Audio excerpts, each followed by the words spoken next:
उद्या पालघरमध्ये देखील लोकसभेचं मतदान पार पडणार असून यासाठी 21,48,000 मतदार आपला मतदानाचा हक्क बजावणार आहे।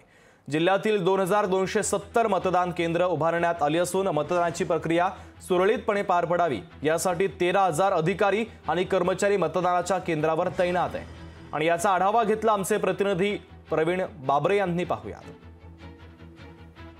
देशातील आणि राज्यातील 5व्या टप्प्याचं मतदान उद्या संपन्न होतं आणि पालघर जिल्ह्यामध्ये याची मोठ्या प्रमाणात जय्यत तयारी सुरू झालेली आहे। आपण बघू शकता माझ्या मागचा जो परिसर आहे, या परिसरामध्ये ज्या मतपेट्या आहेत या मतपेट्यांचं वाटप सुरू झालेलं आहे। एकूणच पाहायला गेलं तर पालघर लोकसभेमध्ये टोटल एकूण जवळजवळ 6 विधानसभा क्षेत्र आहेत आणि या 6 विधानसभा मतदार क्षेत्रामध्ये हे लोकसभेचं मतदान आहे पूर्ण होणार आहे। आणि आपल्यासोबत निवडणूक निर्णायक अधिकारी आहेत, त्यांच्याकडनं जाणून घेण्याचा प्रयत्न करूयात।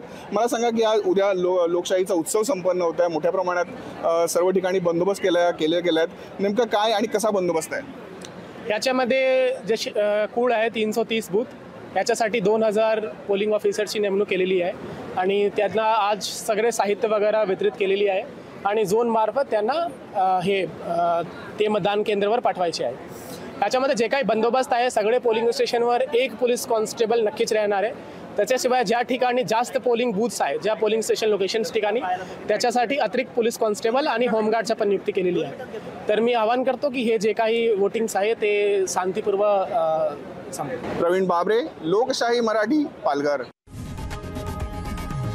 लोकशाही मराठी, ऐका, पहा, जागरूक रहा।